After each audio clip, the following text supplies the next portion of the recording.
Sometimes it's hard to cut into a piece of pretty paper like the Rainbow Glimmer Paper because you don't want to waste it and you're not quite sure how to use it. Here are 5 card ideas with Rainbow Glimmer Paper. Hi, I'm Jessica Taylor from Ink It Up with Jessica, and in this video I'm going to show you some paper saving techniques for cutting your Rainbow Glimmer Paper so you don't waste a single piece. The Rainbow Glimmer Paper from Stampin' Up! Comes in 12 by 12 sheets and you get 2 in a pack.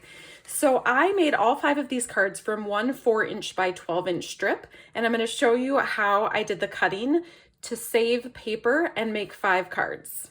I'm going to start by cutting a 4-inch strip off of my paper. So I'm just going to line this up at 4 inches. And one cutting tip I have for you is to have one blade that you use for cutting glitter paper only, because it will dull your blade.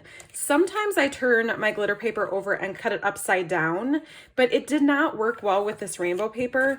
I'm not sure if you'll be able to see it, but it left like white edges along it, and I didn't like that. So you will want to cut it face up. Once I have my 4 by 12 strip, I'm going to turn it, and I start measuring from the yellow end. I'm going to measure it at 5 1/4 inches so that I have one piece that is 4 inches by 5 1/4 inches. And then I'm going to measure it at 5 1/4 inches again. So these 2 pieces are the same size. And then I just have one little small strip left. For this first card, I'm going to add a piece of an adhesive strip behind my paper here and then cut the thanks out of this piece. And the reason I want to use an adhesive sheet is then it's going to make this die cut like a sticker, so it will be really easy to stick down. So I'm just going to cut it so it's a little bit shorter than the card. And then if I take the paper backing off, and sometimes it's hard to get underneath there if you don't have fingernails, so I might take the Take Your Pick tool and see if that will help me out. So once you take the backing off, this side is going to be sticky. So I'll turn this over and put it right about where I'm going to put the thanks on my card. Then I'll take a thanks die, and we're just going to cut that right out of the middle of the Rainbow Glimmer Paper. I'm using my cut and emboss machine, so I'll use a number 1 platform, followed by the number 2 for die cutting, and a clear number 3 plate. Then I'll put my glimmer paper and my thanks die. I want it right about there so that it's kind of going over 2 of the colors for an ombre look. I don't want to cut it just out of one solid color. I want it to be multicolors to make the best use of the rainbow paper. So then I'll put a number 3 plate on top of that and run it through. Because I'm going through a layer of glimmer paper and a layer of adhesive, I like to bring it back through to get a better cut. Then I can just very carefully pop out that thanks. You could use these 2 pieces to make 2 different cards, but I really like how it looked on one card. So all I did was take a strip of black cardstock that I embossed with a stripes folder, glued that over top, and then put my thanks on top of that. I still have a few more pieces that I need to poke out of here, but once I have that done, I can just peel off that backing and it will stick on like a sticker. So that's the first card. For the next card, I'm going to make a frame using a stitched rectangle die. So I'll just want to place that right in the middle of my sheet of glimmer paper. Again, I have my cut and emboss machine, and I'll do number 1, number 2, number 3. And then to make sure that my rectangle stays where I want it in the middle of my piece, I like to just use some Post-it tape. It also, if you have some kind of magnetic board for your die cutting machine, that is super helpful too. Number 3 plate on top, and we'll run that through. It's not necessary, but I do like to run my glimmer paper through twice just to make sure it gets a good cut. So then I'll pop those 2 pieces apart, and I have the pieces for my next 2 cards. So you can see I put the frame on black cardstock for this card, and then I just cut a smaller rectangle die out of white paper to pop up in the center.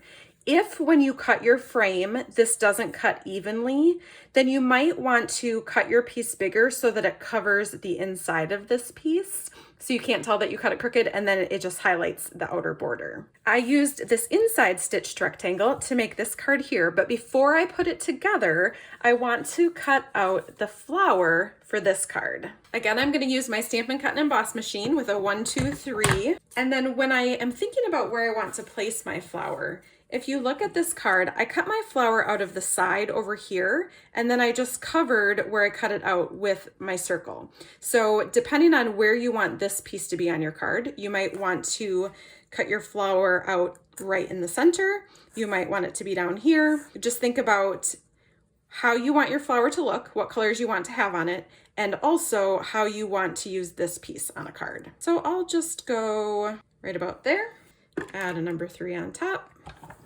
and cut that. So now I have my rectangle piece for this card, and I just used the next size up stitched rectangle die to do a black border.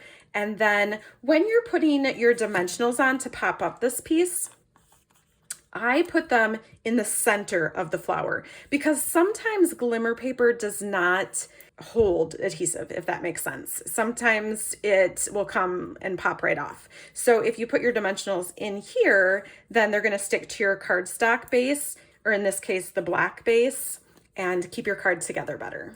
The last little strip that I cut off, I used to put across my card for this cute little otter card. But before we put this together, we need to cut out the 2 leaves for our flower. Once again, I have my cut and emboss machine with a 1, 2, 3 layer. And then this goes a little darker to lighter, and I want the base of my leaf to be darker. So I'm just gonna set that right about there. I want it to be in the middle. Number 3 on top.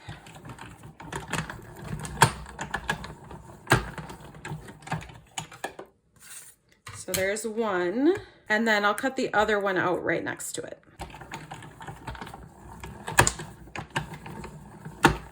So now I have that piece to lay across this card. I guess I did the darker on the bottom. And then again, when you are putting the main piece over top, if you put your dimensionals in here and then on the corners, it's gonna make your card stay together better. And then for this card, I just cut a white center out for my flower, but you can see I just used my flower pieces together here and popped them up on dimensionals. And I embossed my greeting in white powder on black, and I love how that pops. So there you go, 5 card ideas that you can make with your rainbow glimmer paper. If you don't have any yet, you can order a pack from my online store at shop.inkitupwithjessica.com. Happy stamping!